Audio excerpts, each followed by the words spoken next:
요한복음 11장에는 나사로의 가정 이야기가 등장합니다. 부모의 이야기가 기록되어 있지 않은 걸 보면 아마도 우리가 짐작하기는 오빠 나사로가 가장의 역할을 했을 거라고 생각이 되고, 그리고 마리아와 마르다 이렇게 삼남매가 함께 살고 있었으리라고 생각이 되어집니다. 다른 그 가정에 대한 다른 설명은 없는데, 그럼에도 유독 오늘 성경에 보게 되면 한 가지 그 가정에 대한 독특한 설명이 있어요. 여러분 오늘 본문 요한복음 11장 5절에 보시면 예수께서 본래 마르다와 그 동생과 나사로를 사랑하시더니 이렇게 되어 있어요. 예수께서 본래 그들을 사랑하셨다 이렇게 되어 있어요. 여러분 사복음서에요, 다른 어떤 한 가정을 이렇게 사랑하셨다라고 기록되어 있는 구절을 찾아보기가 힘듭니다. 그런 걸 보면 유독 이 나사로의 가정을, 나사로와 마리아와 마르다를 주님께서 각별히 사랑하셨다는 걸 우리가 짐작할 수 있습니다. 그런데 주님의 사랑을 받고 있었던 그 가정에 어려운 문제가 닥치기 시작합니다. 바로 그 가정의 기둥 역할을 했던 오빠 나사로가 병이 들게 되고, 오래지 않아 그 병이 점점 위독해지게 됩니다. 촌각을 다투는 그런 다급한 상황이 되어버려 언제 오빠 나사로가 죽을지 모르는 그런 위기를 만나게 되죠.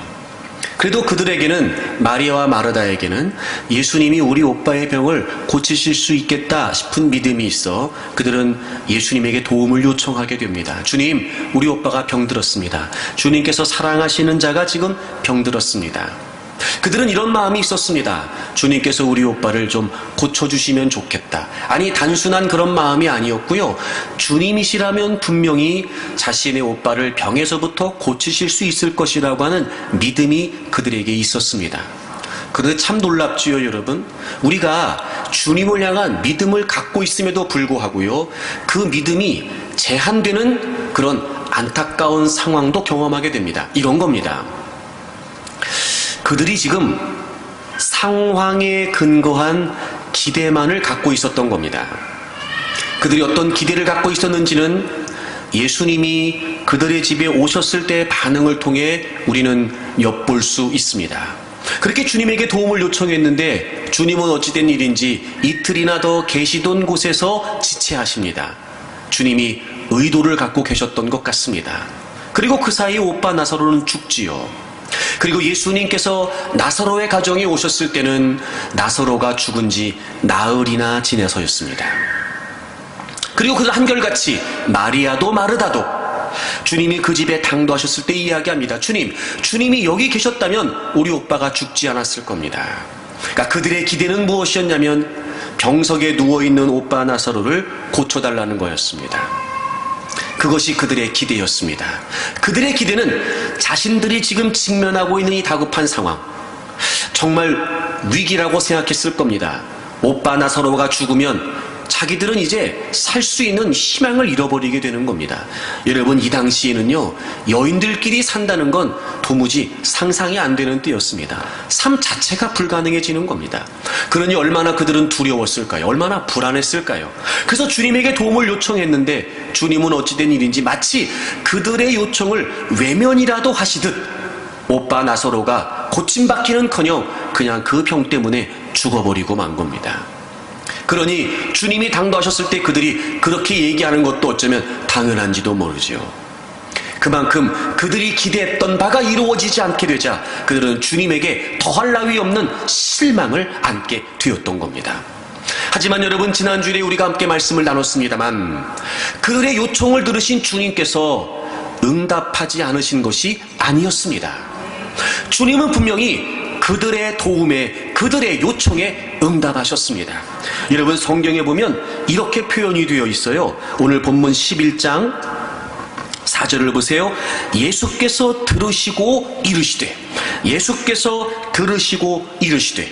그러니까 예수님께서 그들이 도움을 요청했다는, 그들이 설명했던 자신들이 놓여져 있는 그 상황을 다 들으신 겁니다. 물론 주님이 들으시기 전에 다 알고 계셨겠지요.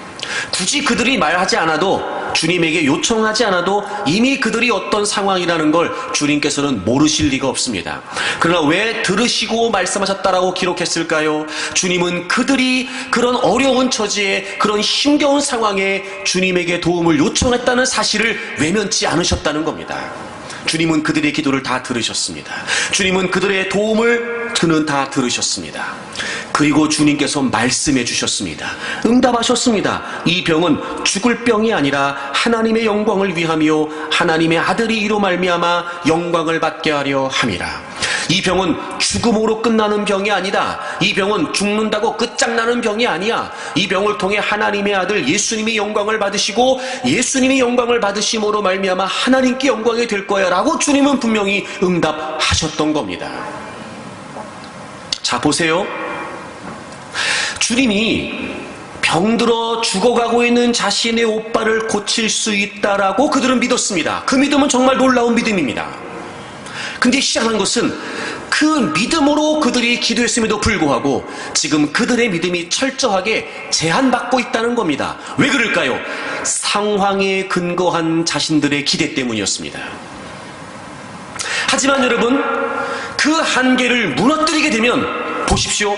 주님의 응답을 그들이 주의 깊게 여겼다면, 이 병은 죽음으로 끝나는 병이 아니야. 우리 오빠가 죽기 위해서 죽음으로 끝나기 위해 병에 걸린 것이 아니라 지금 우리 오빠가 병들어 그리고 죽어가는 과정까지라도 하나님의 영광을 위한 일이야. 주님이 그렇게 응답하셨어라고 주님의 응답을 그들이 수용하고 깨달았다면, 여러분, 그들은요 상상할 수 없는 기대를 하게 됐을 겁니다.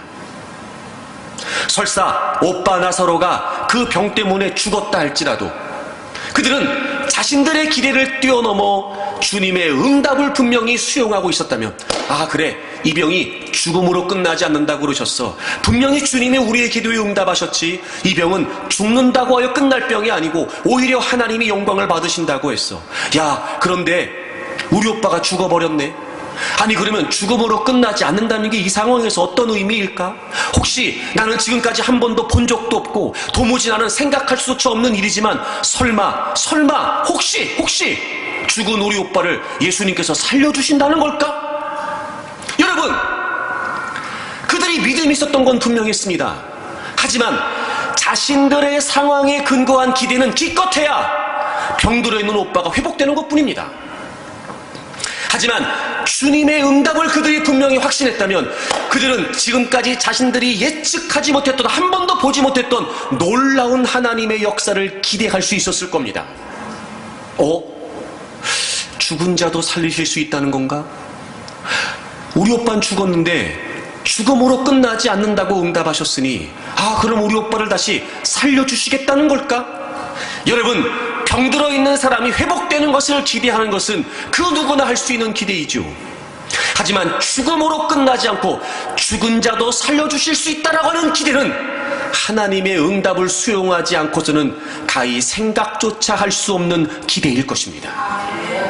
보세요, 믿음이 있었습니다. 분명하죠. 하지만 기대와 응답 사이에서 갈팡질팡하고 있었던 그들은 역시 그들의 믿음이 제한되어 있는 겁니다.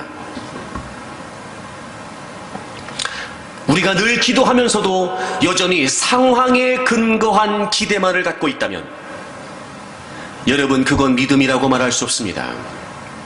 하지만 적어도 그런 중에 우리가 하나님의 응답을 수용하여 하나님의 응답에 근거한 기대를 갖고 있을 수 있다면, 여러분, 그건 놀라운 기대를 우리가 꿈꿀 수 있다는 겁니다.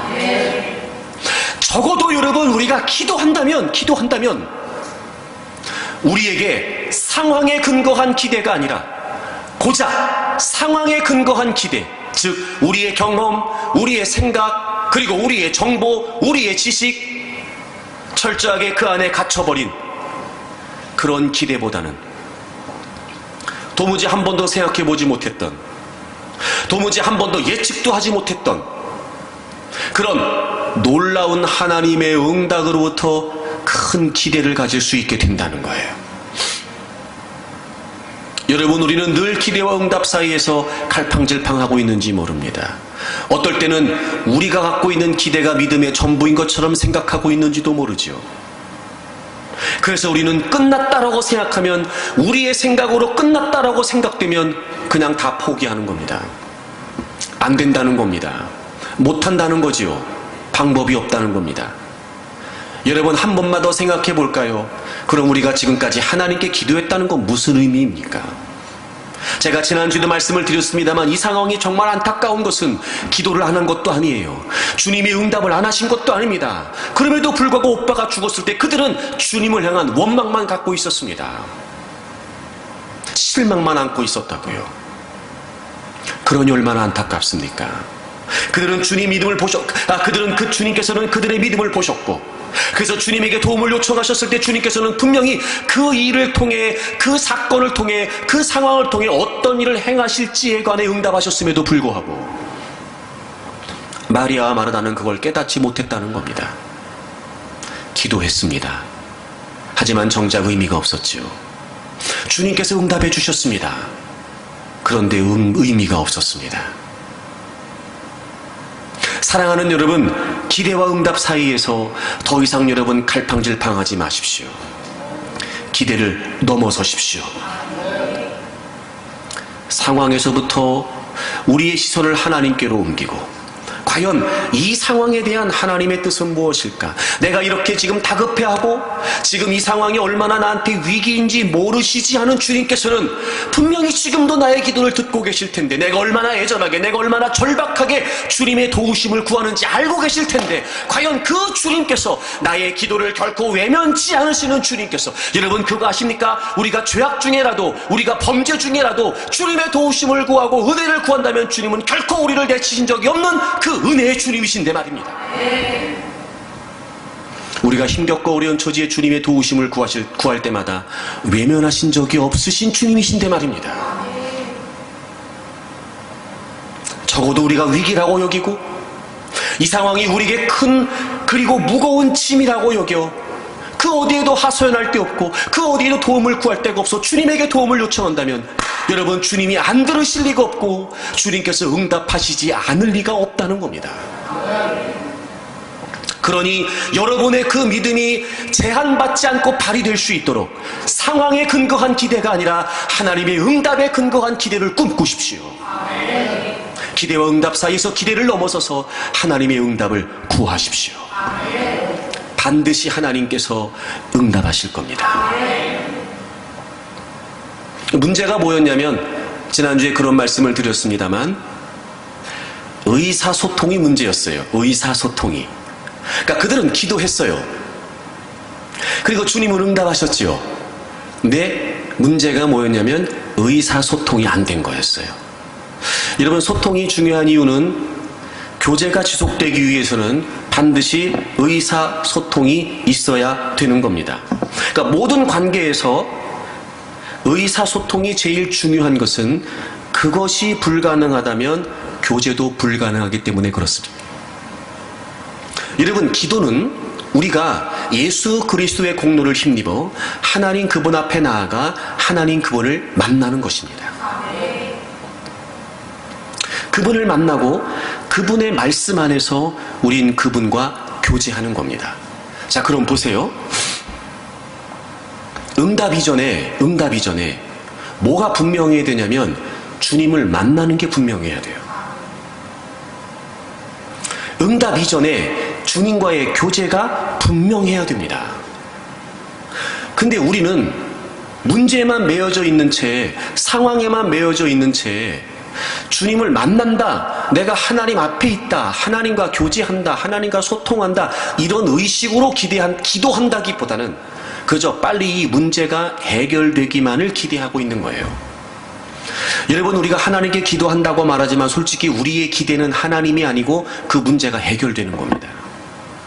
우리의 기대가 우리는 기도의 이유라고요.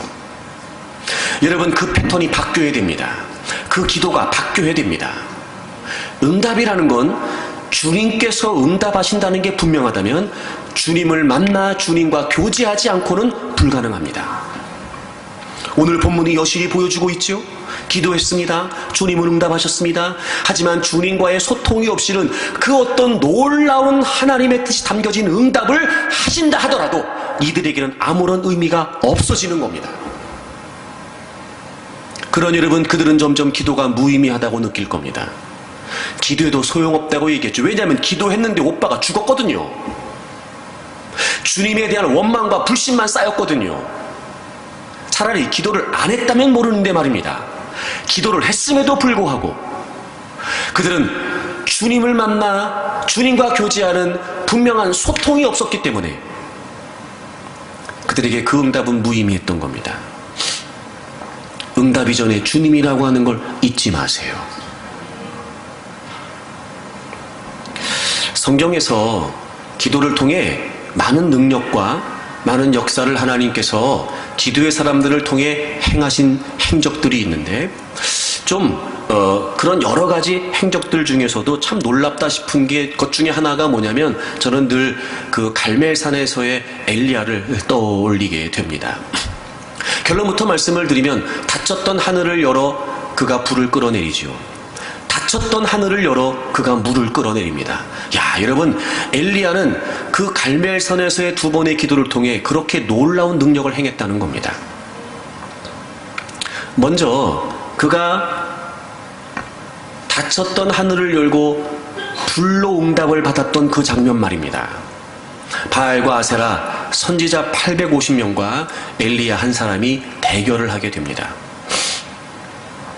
먼저 그 바알과 아세라의 선지자들이 자신들의 단에 불로 응답해 주시기를 원해 자신들의 신들에게 기도를 하게 되죠. 근데 여러분, 그건 결과가 뻔한 일이었습니다. 당연히 불로 응답이 내려올 수가 없었어요. 왜냐하면 그들이 믿는 우상은 참 하나님이 아니었기 때문에 그렇습니다. 아침부터 저녁 소재 들을 때까지 하여튼 난리 버거지를 피면서 불로 응답을 해달라고 소리를 지르고 나중에는 여러분 하다 안 돼서 자신의 몸을 자해하면서 피를 흘려가면서 막 그렇게 하지만 여러분 그들의 제단에는 불로 응답이 없었습니다. 그리고 이제 엘리야의 차례가 되었습니다. 근데 엘리야가 불로 응답을 내려달라고 기도하기 이전에 아주 독특한 장면을 연출하게 됩니다. 여러분, 열왕기상 18장을 가보세요. 제가 29절까지의 상황을 설명드렸어요. 그리고 30절에 엘리야가 이렇게 합니다. 열왕기상 18장 30절을 보시면 엘리야가 모든 백성을 향하여 이르되 내게로 가까이 오라. 백성이 다 그에게 가까이 가매. 여기서 내게로 가까이 오라 이 말이 무슨 의미냐면 여러분 21절을 가보세요. 21절 대결을 시작하기 전에 21절을 보시면 엘리야가 모든 백성에게 가까이 나아가 이르되 너희가 어느 때까지 둘 사이에서 머뭇하려느냐. 여호와가 만일 하나님이면 그를 따르고 바알이 만일 하나님이면 그를 따를지니라 하니 백성이 말 한마디도 대답하지 아니하는지라. 여러분, 이게 무슨 의미냐면 지금 바알과 아세라 선지자 그리고 엘리야하고 누가 진짜 하나님인지 대결을 벌이고 있는 거예요. 그 상황에 엘리야가 대결을 시작하기 전에 뭘 먼저 얘기냐면 이스라엘 백성들을 향해서 너희들이 어느 때까지 둘 사이에서 그렇게 갈팡질팡하고 있을 거냐. 즉 하나님과 바알 사이에서 하나님과 아세라 사이에서 너희들이 언제까지 그렇게 방황하고 있을 거냐. 왜 하나님 편을 선택하지 못하느냐라고 이렇게 이야기를 합니다. 이미도 이스라엘 백성들은 하나님을 등지고 있었습니다. 물론 아합 왕이 강력한 권력을 동원하여 바알과 아세라를 섬기도록 강요했을 수도 있겠죠. 물론 그랬습니다. 상황이 그랬습니다. 그럼에도 불구하고 그들은 하나님이 참 하나님이라는 걸 모르지 않았음에도 불구하고 여러분, 여전히 그들은 하나님과 바알 사이에서 머뭇거리고 있었습니다. 그래서 엘리야가 얘기한 거예요. 언제까지 너희들이 그렇게 그 사이에서 갈팡질팡하고 있을 거냐. 왜 하나님이 참 하나님이신지를 너네들이 인정하지 않느냐 라고 얘기했는데 여전히 이스라엘 백성들은 한마디 말도 대답을 하지 못하고 있었습니다. 그리고 그때로부터 시작하여 바알과 아세라 선지자가 하늘로부터 불을 내려달라고 했으나 여러분, 아무런 일이 일어나지 않았습니다. 그리고 엘리야의 차례가 되고 엘리야가 백성들을 향해 얘기합니다. 내게로 가까이 와라. 이게 무슨 의미겠어요? 하나님 편으로 오라는 거예요. 하나님 편으로. 하나님 편으로. 더 이상 바알 편에 있지 말고 눈치 보고 바알 편에 있지 말고 하나님의 편으로 오라는 거예요. 그리고 그가 바로 기도를 시작한 게 아니었습니다. 독특한 장면을 연출하죠. 30절 다시 보세요. 오라 백성이 다 그에게 가까이 가매. 그래서 이제 백성들이 다 엘리야 쪽으로 가까이 오게 됩니다. 그리고 그가 그 일을 합니다. 무너진 여호와의 제단을 수축합니다. 하나님의 제단, 이스라엘 백성들이 늘 하나님께 예배를 드렸던 그 제단 말입니다. 여러분, 이 당시에 하나님을 예배한다, 하나님께 제사한다, 하나님께 제물을 드린다는 것, 즉 이 하나님의 단이라는 것은 하나님과 만나는 것을 의미합니다. 여러분, 하나님이 왜 그렇게 다양한 많은 제사의 규례들을 그들에게 주셨습니까? 분명히 하나님이 언급하셨어요. 내가 너희들을 그곳에서 만날 것이다. 그래서 여러분, 성막을 또 다른 말로 회막이라고 말합니다. 더 미팅 텐트, 하나님을 만나는 자리라는 말이에요. 근데 여러분, 그들은 하나님을 예배하는 단이 다 무너져 있었습니다. 바알과 아세라를 섬기느라고 말이죠. 즉 하나님을 만나지 않았습니다. 그들은 하나님을 만나는 자리에 나오지 않았습니다. 그만큼 하나님과 거리가 멀어져 있었습니다. 하나님과의 교제가 단절되어 있었습니다. 그걸 너무나 안타깝게 여긴 엘리야가 자신의 제단에 불을 내려달라고 기도하기 이전에 무엇이 중요한지를 엘리야는 놓치지 않고 있었던 겁니다. 이스라엘 백성들로 하여금 하나님 편으로 다 돌아오라고 말하죠. 그들이 무엇보다 먼저 해야 될 일이 뭐였냐면 하나님을 만나는, 하나님께 예배했던, 그리고 하나님을 바라봤던, 하나님을 기대했던 그 제단을 먼저 수축합니다. 그리고 제단을 만들고 이스라엘의 12지파를 상징하는 12돌을, 제물을 올려놓고, 그리고 그 제단이 물로 가득 차도록 채워놓습니다. 그리고 여러분 36절을 보세요. 36절 우리가 주목할 표현 나옵니다. 저녁 소제 드릴 때, 이때는 제9시, 즉 우리식으로 오후 9시를 의미합니다. 여러분 그거 아시죠? 이스라엘 백성들은 아침에 한번, 저녁에 한번 반드시 제사를 드려야 했습니다. 그러니까 이 시간은 늘 하나님을 예배했던 자리였어요. 저녁 소제 드릴 때에. 하지만 그들은 예배하지 않았습니다. 그 시간은 하나님을 만나는 시간이었습니다. 그것이 바로 자신들의 존재의 이유였고, 그것이 바로 하나님을 하나님으로 인정하는 자리였습니다. 하나님을 만나는, 하나님과 가까이 하는, 하나님과 교제하는 바로 그 시간, 바로 그때였습니다. 저녁 소제 드릴 때. 그리고 엘리야가 그 제단을 위해 기도하기 시작합니다. 하나님께서는 그의 기도를 들으셨고 정말 하나님이 참 하나님이심을 드러내시면서 엘리야의 제단에 불로 응답하셨습니다. 여러분, 응답 이전에 하나님입니다. 응답 이전에 만남이라고요. 하나님이 응답하신다는데 어찌 하나님을 만나지 않고 응답을 경험할 수 있겠습니까? 하나님의 뜻이 우리에게 중요하여 하나님께 엎드려 기도하는데 어찌 하나님을 만나지 않고 하나님과 교제함 없이 어찌 하나님의 뜻을 할 수 있겠습니까? 늘 제가 여러분에게 입버릇처럼 강조했습니다. 여러분, 우상 숭배하듯이 하나님 섬기는 거 멈춰야 됩니다. 여러분, 기도는 우상 숭배하듯이 그저 내 상황이 좋아지기를, 내 형편이 나아지기를, 내 문제가 해결되기를 비나이다 그거 아닙니다. 기도는 하나님을 만나는 겁니다. 그러므로 기대와 응답 사이에서 우리가 더 이상 갈팡질팡할 것이 아니라, 단순히 우리의 상황에 근거한 기대만을 꿈꿀 것이 아니라, 내가 하나님을 만나는 자리에 나와 물론 그 모든 문제와 상황들을 뒤로 한 채, 잠시 유보한 채, 마치 아무 일도 없었다는 듯이, 그것이 중요하지 않다는 듯이 하나님께로 향하는 건 너무도 어려운 일일 것입니다. 하지만 우리에게 중요한 것이 하나님의 응답이라면, 그 문제를 향하신 하나님의 뜻을 정말 깨닫기를 원한다면 우리는 그 문제 이전에 하나님을 향해야 합니다. 그리고 그렇게 하나님을 만나는, 하나님과 대면하는, 하나님과 교제하는, 하나님과 소통하는 기도를 통해 하나님의 응답을 우리가 얻게 된다면 우리는 더 놀라운 기대를 꿈꿀 수 있습니다. 사랑하는 여러분, 기대와 응답 사이에서 그저 단순히 상황에 근거한 기대만을 품고 그대로 이루어지지 않는다고 하여 실망하거나 좌절하지 마십시오. 반드시 여러분이 살아계신 있는 믿음으로 하나님이 도와주신다, 하나님이 해결해 주신다, 하나님이 역사하신다라고 하는 믿음을 가지고 하나님께 도움을 요청한다면 반드시 하나님은 우리가 힘들어하고 괴로워하고 아파하고 있는 그 문제에 관해 하나님은 응답해 주실 것입니다. 그리고 그 놀라운 하나님의 응답 속에 담겨져 있는 우리가 가히 예측할 수도 없는 놀라운 하나님의 역사를 우리는 기대할 수 있겠지요. 진짜 기대 말입니다. 진짜 기대.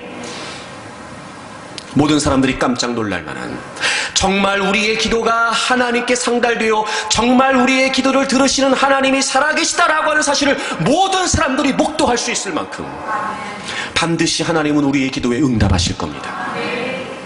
기대와 응답 사이에서 여러분, 기대를 넘어서서 하나님의 응답을 구하는 분들이 되기를 바랍니다. 그리고 이제 또 하나 상황을 만나게 됩니다. 주님이 응답하셨습니다. 이 병은 죽음으로 끝나지 않는다. 하나님이 영광을 받으실 것이다. 예수 그리스도께서 하나님의 아들로 영광을 받으심으로 말미암아 하나님께서 영광을 받으실 것이다. 오늘 배경을 좀 생각해 보면, 예수님께서 이 나사로의 집에 찾아오셨을 때 이미 죽은 지 나흘이 지났다고 성경은 기록하고 있죠. 예수님이 계신 곳에서 이 베다니까지는 약 하루 정도의 거리라고 학자들이 추정을 합니다. 근데 우리가 이렇게 생각해 볼 수 있습니다. 자, 심부름꾼이 가서 나사로가 병들었다는 소식을 예수님에게 알리기까지 하루 정도가 걸렸겠지요. 그치요, 여러분? 그리고 예수님은 그 소식을 듣고 거기에 이틀을 지체하신 겁니다. 그리고 예수님께서 그곳에서 베다니까지 오시는데 하루 정도 걸렸을 거예요. 그러면 딱 나흘이 계산이 됩니다. 그러면은 우리가 정확하게 추정이 어려운 상황이 발생하는데, 이게 뭐냐면 예수님이 나사로가 병들었다는 연락을 받으시고 그 말씀을 전해주셨고, 그리고 다시 그 사람이 나사로에게 가서 예수님 말씀을 전했을 때 나사로가 살아있는 상황인지 죽어있는 상황인지가 이게 추정이 어려운 거예요. 지금 어쩌면 예수님이 나사로의 소식을 들으셨을 그때도 이미 나사로가 죽었을지도 모르는 거고, 아니면 듣고 가서 연락을 했을 때 나사로가 살아있을지도 모르고, 이게 상황이 이제 추정이 어려운 거예요. 그래서 두 가지 경우를 가정해 볼 수 있어요. 첫째는 뭐냐면 예수님께서 응답을 하셨어요. 말씀하셨어요. 죽음으로 끝나지 않는다. 죽을 병이 아니다. 그래서 예수님에게 왔던 그 사람이 다시 집으로 가서 마리아하고 마르다에게 얘기해 주는 겁니다. 첫 번째, 나사로가 아직 살아있는 겁니다. 병들어서 신음신음 오늘 내일 숨이 꼴깍꼴깍 하고 있는 상황에 아직 죽진 않았어요. 근데 예수님의 응답이 전달됩니다. 저기요, 예수님께서 말씀하셨는데요, 이 병은 죽을 병이 아니랍니다. 하나님이 영광을 받으신대요. 살아있었어요? 근데 곧 죽어버렸어요. 아니, 주님이 분명히 말씀하셨는데 죽어버렸어요. 두 번째, 이런 경우도 우리가 예상해 볼 수 있죠. 주님의 응답을 듣고 그 소식을 전달하러 왔는데 이미 나사로가 죽은 거예요. 아니, 왜 이제 왔어요? 예수님 뭐라고 말씀하세요? 왜 안 오신대요, 예수님이? 저기요, 예수님이 말씀하셨는데요, 이 병은 죽는 병이 아니래요. 죽음으로 끝나지 않는답니다. 근데 지금 상황은 어떻게 됐어요? 오빠가 죽었어요. 어쨌든 간에 두 경우 다, 정확하진 않지만 두 경우 다 지금 마리아와 마르다가 겪고 있는 상황과 예수님이 응답하신 말씀하고는 매치가 안 돼요. 상황과 말씀 사이에서. 야, 정말 여러분, 이럴 때는요, 이런 거예요. 내 믿음이 송두리째 무너지는 것 같아요. 송두리째. 도대체 뭘 믿어야 될지를 모르겠고요, 뭘 붙들어야 될지를 모르겠는 거예요. 아니, 주님이 말씀하셨는데, 죽음으로 끝나지 않는다고 하셨는데 죽어버렸어요. 그러니 마리아하고 마르다가 얼마나 기가 막혔을까요? 얼마나. 상황과 말씀 사이에서. 우리가 늘 그런 겁니다. 상황과 말씀 사이에서. 아무리 생각해도 하나님의 말씀이 상황에 맞지 않아요. 우리가 100번 양보해서 그래, 하나님 말씀이니까 이루어지겠지 싶은 기대를 가지고 있어도 지금 우리 눈앞에 펼쳐져 있는 상황은 끝이에요. 그러니 도무지 그 말씀대로 되리라고 믿는다는 건 불가능해요. 상황과 말씀 사이에서. 그런데 여러분, 주님은 줄곧 지속적으로 일관되게 그 주님이 하시는 말씀을 거두지 않으세요. 4절에 그렇게 응답하셨잖아요. 여러분, 그리고 몇 절을 보시냐면 11절을 보세요. 이 말씀을 하신 후에 또 이르시되 우리 친구 나사로가 뭐라고요? 잠들었다. 내가 깨우러 가노라. 여러분, 이 주님의 말씀이 지금 상황에 맞아요? 안 맞아요? 안 맞아요. 죽었다니까요. 지금 죽었다니까. 근데 주님은 뭐라고 말씀하세요? 잠들었다. 아니, 분명히 우리가 죽었다는 걸 보고 있는데 지금. 근데 뭐라고 말씀하세요? 잠들었대요. 23절을 보세요. 마르다가 주님이 오셨을 때 그렇게 얘기했잖아요. 예수님이 계셨으면 우리 오빠 죽지 않았을 겁니다. 그때 23절에 예수께서 이르시되 내 오라비가 다시 살아나리라. 그러니까 주님은 지금 일관되세요. 죽음으로 끝나지 않겠다라고 말씀하신, 죽을 병이 아니다라고 말씀하신 그 말씀을 계속 하시는 거예요. 지금 마리아가 마르다가 믿든 믿지 않든, 상황이 어떻게 벌어지든 상관없이, 죽든 죽지 않든 그거 관계없어요. 주님은 계속해서 지금 주님이 하셨던 그 말씀을 얘기하고 계시는 거예요. 그리고 25절에 또 말씀하세요. 예수께서 이르시되 나는 부활이요 생명이니 나를 믿는 자는 어떻게 된다고요? 죽어도 산다고요. 여러분, 한번 생각해 보십시오. 여러분의 오빠가 지금 이 지경이 됐어요. 기도했는데 오빠는 병들어 죽어버렸어요. 근데 주님이 하시는 말씀이 죽어도 산대요. 여러분, 이걸 우리가 믿을 수 있을까 과연 이 상황에? 주님이 위로를 좀 지나치게 하시네, 이 정도 아닐까 우리가? 뿐만 아니라 40절을 보세요.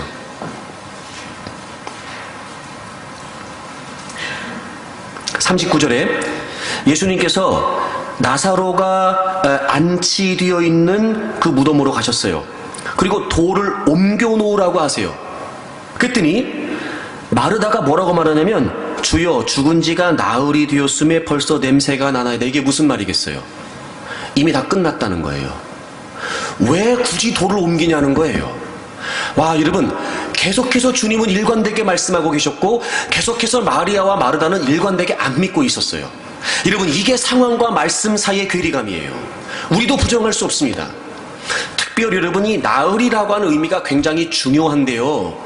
이게 무슨 의미냐면 나사로가 확실히 죽었다는 걸 강조하는 표현이요. 이 당시에 유대인들의 의식 속에는 어떤 의식이 있었냐면, 사람이 딱 이렇게 죽잖아요. 그러면 그 죽은 사람이 영혼이 3일 동안 그 시신에 다시 들어가려고 자꾸 그 주위를 떠돈다고 생각했대요. 3일 동안. 그래서 이 유대인들의 장래에 있어서 이 나흘이라고 하는 의미는 아주 중요한데, 그게 무슨 말이냐면 살아날 가능성이 이제는 완전히 없다는 거예요. 그러니까 단순히 의학적으로의 문제가 아니라 의식적으로, 문화적으로, 그들의 사상에 있어서도 나흘이라고 하는 의미는 이제는 완전히 끝났다는 거예요. 살아날 가능성이 완전히 배제될 수밖에 없는 거예요. 그러니 마리아하고 마르다는 더 이상 그 어떤 가능성을 기대할 수 없는 거지요. 상황과 말씀 사이에서. 말씀이 있었음에도 불구하고. 그래서 죽은 지 나흘이나 됐는데 왜 굳이 돌을 옮겨 놓으라고 하냐는 거예요. 그러니까 상황과 말씀 사이에서 여전히 상황 속에 있었던 마리아하고 마르다는 주님이 하시는 말씀 한마디 한마디를 도무지 깨달을 수도 이해할 수도 없었던 거예요.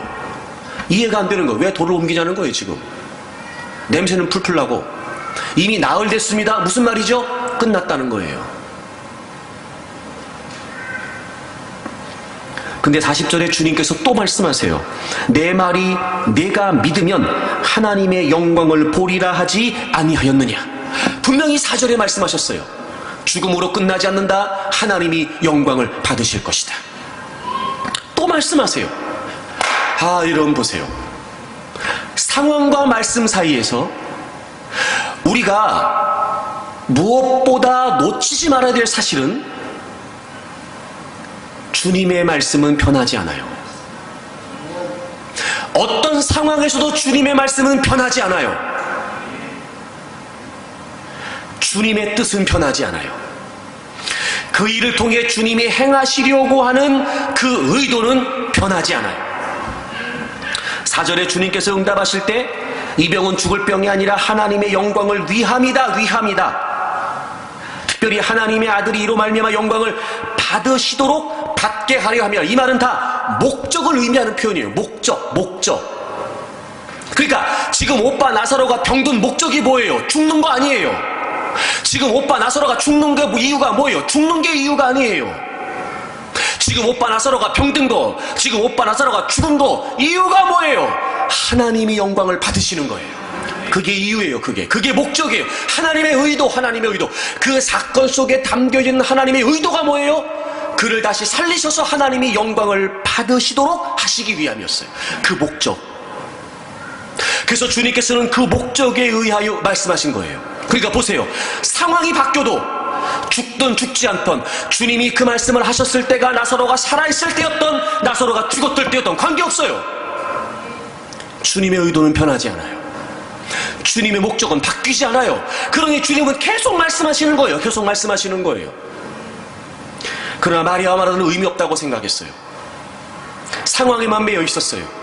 죽었으니까 끝났다는 거예요. 이미 나흘이나 됐는데 굳이 왜 돌을 옮기라고 하냐는 거니까, 상황에 매여 있었던 그들은 아무리 주님이 말씀하셔도 주님의 말씀이 들릴 리가 없어요. 다 무의미하다고 여기는 거예요. 그러니까 이런 거죠. 왜 이제 오신 겁니까? 이런 거 아니에요, 여러분? 왜 이제 오신 겁니까? 다 죽었다고 끝났는데 왜 이제 오신 겁니까? 그러니까 왜 이제 오셨냐는 거, 의미가 없는 거예요. 돌을 옮겨라. 굳이 왜 나흘이나 됐는데 다 끝났는데 왜 굳이 돌을 옮기냐는 거예요. 의미가 없다는 거예요. 상황과 말씀 사이에서. 참, 여러분, 이게 우리의 한계예요.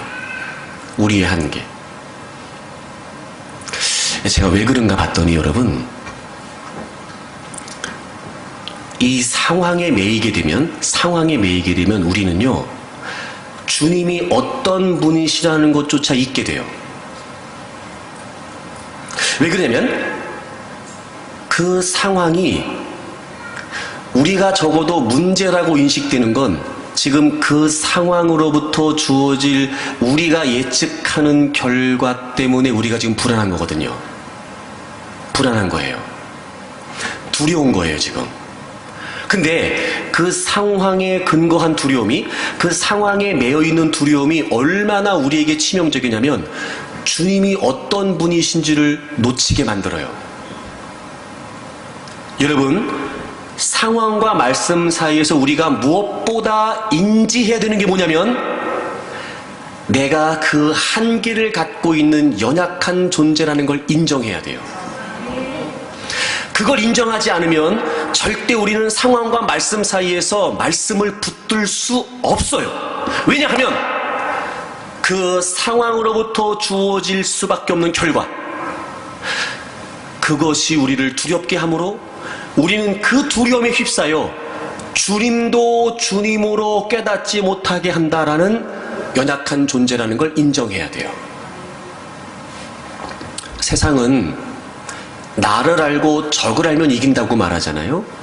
근데 제 개인적인 견해를 전제로 저는 그렇게 얘기하고 싶어요. 우리가 그 어떤 문제라도 이겨내려면요, 나를 알고 하나님을 알아야 돼요.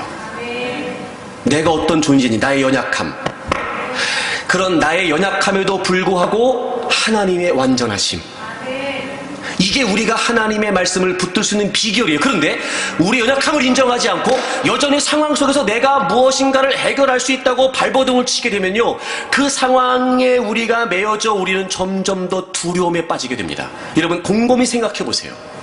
왜 두려운지, 왜 불안한지. 그 상황 때문에 완전하신 하나님을 지금 놓치고 있는 거예요. 이런 마태복음 14장에 보면 예수님께서 오병이어의 기적을 행하시고 난 다음에 웬일인지 의도가 있으시다는 듯이 제자들을 막 재촉하셔서 예수님은 그곳에 남으시고 제자들만 배를 타고 바다를 건너게 하세요. 막 재촉하셔서 예수님께서. 그런데 배를 타고 가던 중에 얼마나 바람이 심했던지 성경에 보니까 바람이 거슬러서 물결 때문에 심히 고난을 당했다 이렇게 기록하고 있어요. 그러니까 주님도 안 계세요 지금. 제자들끼리 배를 타고 건너가고 있는데 바람이 막 그들의 항해를 거스르는 거예요. 그러니까 바람이 막 불면서 파도가 당연히 일었겠지요. 그러니까 바람이 막 거스르고 그래서 막 물결이 막 치기 시작하는 거예요. 쉽게 말해 풍랑이 막 일기 시작하는 거예요. 그러니까 얼마나 제자들이 두려웠을까, 얼마나 불안했을까. 그런데 밤 4경쯤에, 여기서 4경은요 새벽 한 3시에서 6시 사이, 그러니까 가장 어두울 때죠 사실은 이때가. 근데 그 사실을, 그 어려움에 빠져있는 제자들의 모습을, 상황을 모르지 않으셨던 주님께서 바다 위로 걸어오고 계셨어요. 자, 여러분 보세요. 예수님 왜 오시는 걸까요? 도와주시려고. 예수님 왜 오세요 그들에게? 도와주시려고. 지금 제자들이 막 얼마나 두렵고 무섭겠어요. 그래서 예수님이 도와주시기 위해서 지금 그 바다 위를 걸어오고 계셨는데 제자들은요 예수님을 못 알아보고요 예수님을 유령이라고 얘기하는 거예요. 여러분 이상하지 않으세요? 그렇게 막 풍랑이 거세고 그래서 막 그들이 고난을 당하고 있는 상황에 주님이 오심을 얼마나 기뻐야 되냔 말이에요. 얼마나. 근데 그 상황에 의한 두려움에 휩싸인 나머지 주님도 못 알아봐요. 주님이 유령이라는 겁니다. 이야, 여러분 보세요. 우리가 그렇게 연약한 존재입니다. 우리가 그렇게 믿음 있는 것 같고 막 하나님께 은혜, 날마다 은혜 도우심 어쩌고 얘기해도요 우리는 그 상황에 근거한 두려움에 휩싸이게 되면 주님조차 알아보지 못하는 연약한 존재라는 거예요. 우리의 연약함을 인정하고 하나님의 완전하심을 깨닫지 못한다면 여러분 우리는 그 두려움에서 벗어날 수 있는 방법이 없어요. 자꾸 상황에 매이는 거예요. 자꾸 상황에. 근데 주님은 그런 상황에 매여있는 우리들에게 주시는 말씀이 뭐냐면 내가 너희들과 함께 한다는 거예요. 내가 너희들과 함께 한다는 거예요. 근데 지금 우리 상황은 주님이 함께 하시지 않아요. 오빠가 죽어버렸는데 다 끝장났는데 어떻게 주님이 함께 하신다는 사실을 믿을 수 있겠냔 말이에요. 여러분 그럼에도 불구하고 잊지 마십시오. 왜 제가 우리 연약함을 인정하고 하나님을 알아야 된다고 말하냐면 그런 중에도 그렇게 우리가 두렵고 힘겹고 어려운 중에도 다 끝났다고 생각이 되고 더 이상 한 걸음도 내디딜 수 없을 것 같다라고 하는 두려움에 휩싸여 있을 때도 정작 우리에게 그 두려움을 이겨낼 수 있는 방법은 하나님 그분의 말씀이란 말이에요. 여러분 시편 23편을 찾으세요. 우리가 너무 잘 아는 구절, 우리 4절을 다 같이 읽겠습니다. 4절 우리 다 같이 읽겠습니다. 시작. 내가 사망의 음침한 골짜기로 다닐지라도 해를 두려워하지 않을 것은 주께서 나와 함께 하심이라. 주의 지팡이와 막대기가 나를 안위하시나이다. 아멘. 사망의 음침한 골짜기, 즉 깊은 어둠, 마치 죽음의 그림자가 들이우는 듯한 그런 깊은 고난과 아픔과 그리고 괴로움의 골짜기에 빠져 있을 때 다윗이 고백합니다. 그래도 자기는 두려워하지 않는데요. 이유는 다른 게 아니었어요. 주께서 나와 함께 하시니라. 그리고 그는 놀라운 고백을 합니다. 그러니까 다윗이 주님을 정확히 알고 있었다는 놀라운 고백. 주의 지팡이와 막대기가 나를 안위하십니다. 이런 보세요. 깊은 사망의 음침한 골짜기입니다.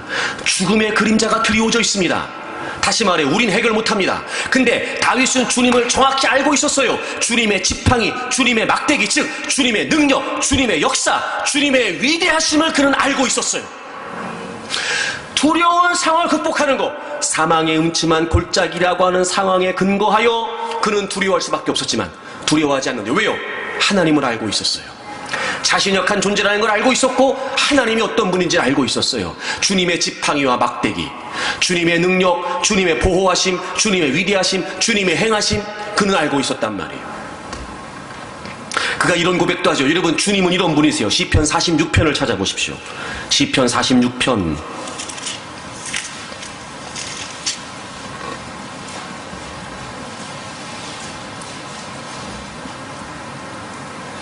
1절을 보세요. 하나님은 우리의 피난처시요 힘이시니 환난 중에 만날 큰 도움이시라. 여러분, 이렇게 고백하고 선언하는 시편 기자의 상황은 이렇습니다. 땅이 변하든지, 즉 땅이 흔들리는 거예요. 땅이 변한다는 게 무슨 말이겠어요? 소위 우리가 알기 쉽게 이해하면 막 지진 같은 게 나면 땅이 변하잖아요. 여러분, 지형이 변한단 말이에요. 지형이. 그러니까 이건 어마어마한 재난을 말해요. 땅이 변하든지, 산이 흔들려 바닷 가운데 빠지든지. 여러분, 도무지 상상이 안 되잖아요. 그 우뚝 솟은 산이 흔들려가지고 다 허물어져서 바닷속으로 다 빠져버린대요. 산이 흔들려 바닷 가운데 빠지든지. 즉 환난의 상황, 도무지 우리 인간이 감당하기 어려운 극심한 환난의 상황이에요. 땅이 변하든지, 산이 흔들려 바닷 가운데 빠지든지. 그 다음 여러분 3절을 보십시오. 바닷물이 솟아나고, 바닷물이 솟아나고 뛰놀고, 그러니까 파도가 얼마나 위협적이든지 솟아난다고 솟아난다. 그리고 그 파도가 뛰논대요. 그렇게 위협적으로 우리에게 다가와요. 어느 정도냐면 그것이 넘침으로 산이 어떻게 된대요? 흔들린대요. 그래도 우리는 뭐 한다고요? 두려워하지 않는다고요.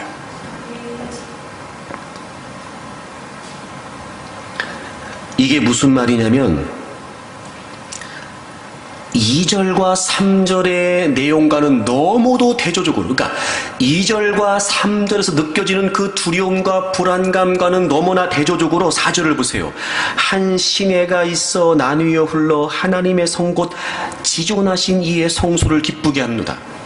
그렇게 두렵고 불안하고 급박하게 돌아가는 상황임에도 불구하고 하나님이 계시는 그곳은요, 한 시내가 나뉘어 흘러가는 것처럼 그렇게 편안하고 잔잔하고 고요하대요. 하나님이 계신 곳, 그 어떤 것도 범접할 수 없는, 아무리 큰 요동이 치고 산이 무너지고 바다가 산을 삼켜버리는 그런 극심한 위협의 상황이 있다 할지라도 거기는 그런 일이 벌어지지만 하나님이 계신 그곳은 잔잔하고 편안한 거예요. 그래서 5절에 시편 기자가 고백합니다. 하나님이 그 성 중에 계심에 성이 뭐라고요? 흔들리지 않는데요. 여러분, 이건 지금 말이 안 돼요. 지금 바다가 뛰놀고 바다가 흉흉해서요, 산이 다 무너진대요. 땅이 다 흔들려가지고 땅의 지형이 변한답니다. 근데 하나님이 계시는 그 성은 어떻대요? 흔들리지도 않는답니다. 흔들리지도 않는답니다. 하나님은 그런 분이세요. 그 어떤 재앙도 하나님의 통치와 하나님의 능력과 하나님의 위대하심, 그분의 지존하심은 위협할 수 없어요. 그리고 하나님이 그 5절입니다. 그 하나님이 성중에 계심에 성이 흔들리지 아니할 것이라 새벽에 하나님이 도우시리로다. 여러분, 이 새벽이라고 하는 의미, 이 새벽에 하나님이 도우신다는 말이 구약에 꽤 자주 등장을 해요. 이 새벽에 하나님이 도우신다는 게 무슨 말이냐면 새벽 기도하라 이 말이 아니고요. 새벽이라는 게 무슨 말이에요? 여러분, 새벽 모든 것이 정지된 상태, 새벽, 사람들이 자신의 활동을 다 멈춘 상태, 새벽. 즉 다시 말하면 그때 우리 모든 것이 멈추고 우리가 그 어떤 것도 할 수 없는 그 상태, 바로 그때 비로소 하나님 자신을 위해 일하시고 우리를 구원하신다는 거예요. 그리고 그 밤에 깊은 그리고 위협적인 혼돈의 세력들을 다 물리치시고 새벽이 지나 아침, 하나님은 우리에게 구원의 아침을 허락하시는 거예요. 여러분, 하나님이 이런 분이십니다. 그 어떤 것도 하나님을 위협할 수 없어요. 그 하나님이 우리와 함께 하신다는 거예요. 그 하나님이. 나를 알고 하나님을 알게 되면 비로소 우리는 하나님의 말씀에 붙들리고 싶어 할 겁니다. 비로소. 이 하나님 말씀에 붙들린다는 게, 우리가 하나님 말씀을 붙든다, 하나님 말씀에 붙들린다, 상황과 말씀 사이에서요, 우리가 나를 알고 하나님을 알기 때문에 하나님의 말씀을 붙든다, 이게 무슨 의미일까요, 여러분? 이게 무슨 의미일까? 네. 여러분, 창세기 15장을 가보세요. 15장 1절부터 보겠습니다. 1절부터 보시면 하나님의 말씀이 환상 중에 아브라함에게 임하여 이르시되, 아브라함아 두려워하지 말라. 나는 네 방패요 너의 지극히 큰 상급이니라. 여러분, 아브라함이 지금 두려워하고 있는 상황이에요. 그래서 하나님이 아브라함에게 나타나서 말씀하시네요. 두려워하지 말라고. 상황과 말씀 사이에서요. 지금 상황과 말씀 사이에서 뒤에 나오는 이야기를 미루어 짐작해보면 아브라함이 뭘 두려워하고 있었냐면, 하나님이 자식을 주시겠다, 후사를 주시겠다 하셨는데 지금 점점 자신은 나이를 먹고, 아내 사라도 점점 나이를 먹고, 아이를 낳을 수 있는 가능성이 좀 없어지니까 이제 두려워지기 시작하는 거예요. 두려워지기 시작하는 거예요. 겁이 나는 거예요. 아니, 아들을 주시겠다고 했는데 아들은 주시지는 않고, 상황은 점점 아이를 낳을 수 없는 상황이 되고, 그러니 두려워지는 거예요. 지금 하나님이 그걸 아셨어요. 그래서 아브라함에게 두려워하지 말라 말씀하시고, 내가 너의 방패고 내가 너의 지극히 큰 상급이라 이렇게 말씀하셨어요. 사실 여러분, 우리가 여기까지 아멘하기가 쉽지 않아요. 정말 우리가 원하는 건 뭐예요? 아들 줄게, 지금 당장 쑥 이렇게 아들이 나와야지. 그래야 우린 두려움이라고 하는 상황에서 벗어내. 근데 하나님 뭐라고 말씀하시냐면, 하나님이 상급이 되고 하나님이 방패가 되신대요. 이게 피부에 와닿냐고요, 여러분. 이게 피부에.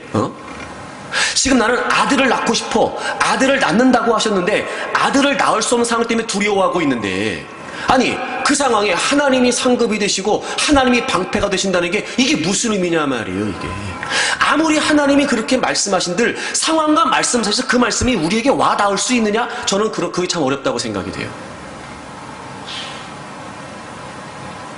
답답한 마음에 아브라함이 하나님께 얘기하죠. 하나님, 난 지금 자식 없습니다.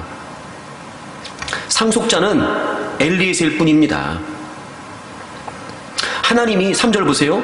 내게 씨를 주시지 않으시니까 이제 내 집에서 길린 자가, 이 엘리에셀은 아브라함의 종이었어요. 이 사람이 내 상속자가 될 겁니다. 지금 포기한 거예요, 아브라함은. 4절, 여호와의 말씀이 그에게 임하세요. 또 말씀하세요. 이런 보세요. 두려워하고 있는 상황에서 하나님은 하나님 자신이 상급이고 방패라고 말씀하시더니, 하나님 자신이 상급이고 방패라고 하시는 말씀을 뭐로 바꾸세요? 또 하나님이 약속을 주세요. 말씀을 주세요. 내가 너한테 말한다. 그 사람이 상속자가 아니고 내 몸에서 날 자가 내 상속자가 된다. 그리고 하나님이 계속해서 그에게 말씀하세요. 밖으로 데리고 나가셔서 하늘을 우러러 무뼈를 셀 수 있나 보라. 또 그에게 이르시되 내 자손이 이와 같으리라. 계속 말씀하세요. 하나님이 상급이다, 하나님이 방패라는 게 뭐예요? 그 하나님의 말씀을 믿으라는 거죠. 하나님 말씀을. 상황과 말씀 사이에서, 또 제가 반복합니다, 상황과 말씀 사이에서 우리가 두려움을 극복할 수 있는 비결은 하나님의 말씀밖에 없어요. 다른 건 없어요. 그때 6절을 보세요. 6절. 아브라함이 여호와를 믿었어요. 여러분, 여기서 믿었다라고 하는 말이 무슨 말이냐면요, 신뢰했다는 말이에요. 신뢰했다. 즉 하나님의 약속을 확신하고 하나님을 붙들었다, 이런 말이에요. 그러니까 여기서 하나님을 믿었다는 건 무슨 말이에요? 하나님이 주신 말씀을 붙잡았다는 거예요. 근데 여호와께서 이를 그의 의로 여기셨어요. 그의 의로 여기셨어요. 여러분, 여기서 이 의라는 게 무슨 뜻이냐면요, 관계에 있어서 신뢰한다, 이런 뜻이에요. 관계에 있어서 신뢰한다. 그러니까 이런 겁니다. 자기는 지금 아들이 없어서 두려워하고 있었어요. 그때 하나님께서 내 몸에서 날 자가 내 상속자가 될 거야 라고 말씀하셨죠. 그래서 그 두려운 상황에 아브라함은 그 하나님의 말씀을 믿었어요.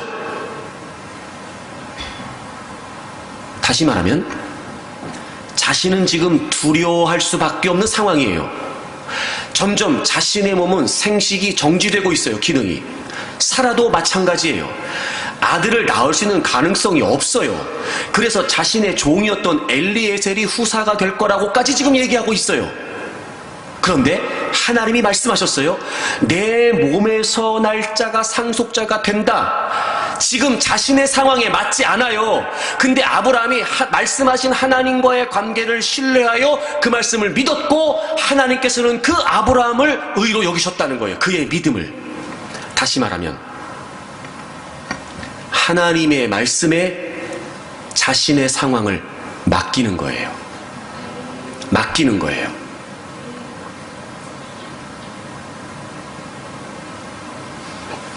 여러분, 말씀을 붙든다, 말씀에 붙들린다는 게 무슨 말이냐면요, 그 말씀하신 하나님이 어떤 분이신지를 알기 때문에 우리의 불안하고 두렵고 불안전하고, 그래서 우리로 하여금 두려워할 수밖에 없는 그 모든 상황, 불가능하다고 여겨지는 그 모든 상황까지도 그 하나님의 말씀에 맡기는 거예요.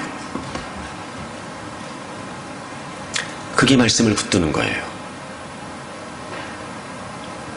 그러면 보세요, 여러분. 상황과 말씀 사이에서 우리는 상황을 넘어서서 하나님의 말씀을 붙들어야 되는데, 이제 이게 얼마나 어려운지를 알게 되는 거예요. 이게 얼마나 어려운지를. 여러분, 제가 늘 여러분에게 강조했어요. 예를 들어 이 자리에서 말씀을 들으면서 깨달았어요. 여러분, 그건 끝이 아니고 시작이라니까요. 여러분에게 감동을 주시고 여러분에게 깨달음을 주셔서 아, 이 말씀이군요 라고 하셨던 그 말씀에 여러분이 여러분의 삶의 전폭을 맡기지 않으면 우린 상황을 넘어서지 못해요. 왜? 우린 연약하니까요. 근데 적어도 하나님이 말씀하신 것이고 하나님이 어떤 분이신지를 모르지 않기 때문에 그 하나님을 신뢰함으로 이제 내 모든 상황도 그 하나님께 맡기는 거예요. 맡기는 거예요. 여러분, 어차피 불가능하니까 문제잖아요. 어차피 안 되니까 여러분 우리에게 문제라고요. 지금 그 상황은 그런 상황이에요. 그러니 그 상황에 매여 있으면 매여 있을수록 우리를 더 두렵게 만들어요. 극복할 수 있는 건 하나님이 어떤 분이신지를 아는 거예요. 그리고 그 하나님의 말씀이 얼마나 위력이 있는지를 우리가 아는 거예요. 그래서 그 모든 불완전한 우리의 상황 자체를, 두려워하게 만드는 그 상황 자체를 하나님께 맡기는 거예요. 이게 말씀을 붙드는 거예요. 여러분, 말씀을 붙든다는 건 맹목적인, 맹신적인 그 어떤 긍정을 기대하는 걸 의미하지 않습니다. 그래서 기도가 필요해요. 자, 지금 창세기 15장 1절부터 계속해서 지금 하고 있는 게 뭐예요? 아브라함과 하나님이 대화하고 있는 거예요. 하나님이 말씀하시면 아브라함이 하나님께 여쭈어요. 그럼 또 하나님이 말씀하시죠. 그럼 아브라함이 또 하나님께 말씀을 드려요. 이게 뭐 하는 거예요? 기도하고 있는 거예요. 또 기도하고 또 기도하고 또 기도하고 계속해서 하나님과 지속적인 교제가 있어야 돼요. 그런 중에 우리 의심이 사라지고, 그런 중에 우리가 두려움에서부터 벗어나게 되고, 온전히 말씀하신 하나님을 신뢰하기 때문에 우리는 그 하나님의 말씀에 우리의 모든 삶의 전폭을 맡기게 되겠죠. 그런데 여러분, 그렇게 된다 하더라도 그게 그렇게 만만치 않아요. 그랬음에도 불구하고 여러분, 창세기 16장 가면 어떻게 하는지 아세요? 아브라함이 하갈을 통해서 이스마엘을 낳아요. 참, 여러분, 이게 우리 연약함이라니까요. 감출 수 없는 우리의 연약함. 그러니 보십시오. 말씀 하나 깨달았다고, 말씀 하나 감동받았다고, 그게 내 비전이라고 여러분 아무리 얘기한들, 상황과 말씀 사이에서 우리의 모든 상황조차, 불안하고 두렵게 만드는 그 모든 불가능한 상황조차 하나님께 맡기지를 못하는데 안 됩니다. 그러니까 막 그 하나님의 말씀 앞에서 그 한 구절 하나님의 말씀 때문에 그 말씀하신 하나님을 더 경험하기 위해 막 몸부림쳐 기도하는 거예요. 우리가 하나님께 기도할 때 그런 상황임에도 불구하고 우리에게 응답하신 그 하나님의 말씀은 그 문제를 향하신 하나님의 의도이고 목적이십니다. 그건 변하지 않아요. 그래서 우리가 늘 잊지 말아야 될 건 하나님은 지속적으로 말씀하신다는 거예요. 지속적으로 우리에게 일관되게 말씀하시죠. 하나님은 흔들리는 건 우리였어요. 상황 때문에요. 오빠가 죽으면 어떡하지? 죽었네. 오빠가 죽었는데 어떡하지? 나흘이나 됐네. 이제는 다 끝났는데 어떡하지? 근데 주님은 오셨어요. 그리고 돌을 옮기라고 하셨어요. 그리고 전혀 예측하지도 못했던 놀라운 일이 벌어져요. 나사로야 나와라! 그런데 여러분, 죽어서 나흘이나 된 나사로가 살아서 나왔다니까요. 기가 막히지 않습니까? 상황과 말씀 사이에서. 여러분, 우리가 하나님의 말씀을 따라 무조건 순종하고 하나님의 뜻을 이루고 이거는 교만이에요. 교만. 여러분, 우리가 그렇게 그럴 만한 존재가 못 된다니까요. 우리는요. 우리의 무능함과 우리 연약함과 무지함을 우리는 철저하게 인정해야 돼요. 그리고 더 하나님께 매달려야 돼요. 하나님 말씀해 주십시오. 하나님 이 문제에 담겨진 하나님의 뜻을 깨닫게 해 주십시오. 그리고 하나님이 말씀하셔서 내게 감동을 주셨다면 하나님 이 말씀에 저의 전폭을 내어드릴 수 있도록 저를 좀 도와주십시오. 두려우면 두려울수록, 불안하면 불안할수록 그 하나님의 말씀에 우리의 모든 삶을 맡길 수 있도록 끊임없이 지속적으로 하나님과의 교제가 필요합니다. 여러분, 말이 교제이지 어쩌면 그 말씀 한마디를 붙들고 하나님께 기도하는 그 시간은 정말 사투를 벌이는 시간일지도 모르죠. 연약함을 인정하는 것도 쉽지 않습니다. 그럼에도 불구하고 또 여지없이 무너지는 우리의 모습 때문에도 여러분, 우리는 쉽지 않습니다. 아무리 하나님이 말씀하셔도 여전히 상황에 매여 두려워할 수밖에 없는, 그래서 주님도 주님으로 알아보지 못하는 우리의 부족함을 여러분, 우리 또 인정해야 될 겁니다. 그러나 마침내 그 기도의 시간을 통해 상황을 넘어서서 우리에게 주신 하나님의 말씀에 우리의 삶의 전폭을 내어드릴 수 있다면 하나님은 반드시 그 하나님의 말씀대로 행하실 겁니다. 상황과 말씀 사이에서. 그러니 여러분, 어떤 상황을 만난다 할지라도 좌절하거나 포기하지 마십시오. 낙담하지 마십시오. 그리고 하나님께서 여러분에게 주신 하나님의 말씀 안에 하나님의 의도와 목적, 변하지 않는 하나님의 뜻이 담겨 있다는 사실을 확신하십시오. 그리고 더 기도하세요.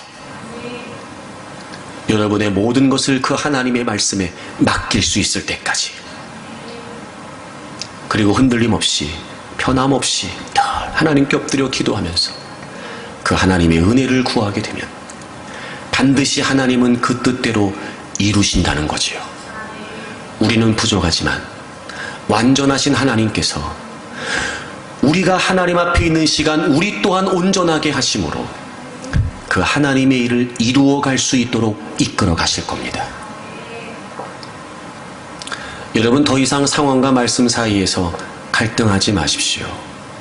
쉽지는 않겠으나 상황을 뛰어넘어 마침내 하나님의 말씀대로 이루어진다는 사실을 확신하고 꼭 하나님의 말씀에 여러분의 삶을 맡길 수 있기를 바랍니다. 그리고 여러분의 삶에 하나님께서 행하신 일들을 여러분이 늘 목격할 수 있도록 그것이 여러분의 간증이 되고 그것이 여러분의 고백이 되고 그리고 그것이 여러분의 믿음이 되어서 항상 하나님 때문에, 하나님의 말씀 때문에 당당하고 자신 있는 그런 삶을 살기를 바랍니다. 우리 찬양 하나 할까요? 오늘 말씀을 기억하면서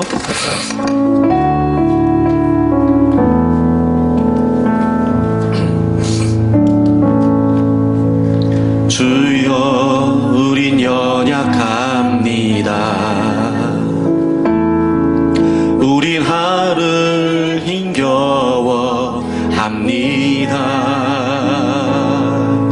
주 뜻 이루며 살기에 부족합니다.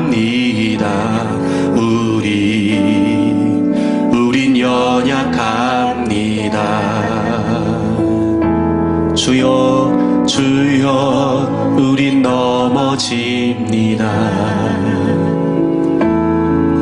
오늘 하루 또 실수합니다. 주의 긍휼을 구하는 죄인입니다. 우리 주만 바라봅니다. 한없는 주님의 은혜 온 세상 위에 넘칩니다. 가릴 수 없는 주 영광 온 땅 위에 충만합니다. 주님만이 기오니 우린 그 길 따라갑니다. 그날의 주뜻 이루신 주는 완전합니다. 주여 주여 우린 연약합니다. 우린 오늘을 힘겨워 합니다. 주 뜻 이루며 살기에 부족합니다. 우린 연약합니다. 주여 주여 우린 넘어집니다. 오늘 하루 또 실수합니다. 주의 긍휼을 구하는 죄인입니다. 우리 주만 바라봅니다. 한없는 주님의 은혜 한없는 주님의 은혜 온 세상 위에 넘칩니다. 가릴 수 없는 주 영광 온 땅 위에 충만합니다. 주님만이 기오니 우린 그 길 따라갑니다. 그날의 주 뜻 이루신 주는 완전합니다. 한없는 주님의 은혜 한없는 주님의 은혜 온 세상 위에 넘칩니다. 가릴 수 없는 주 영광 온 땅 위에 충만합니다. 주님만이 기오니 우린 그 길 따라갑니다. 그날의 주 뜻 이루신 주는 완전합니다. 주는 오른손 들고 다시 한번 고백합니다. 한없는 주님의 은혜 한없는 주님의 은혜 온 세상 위에 넘칩니다.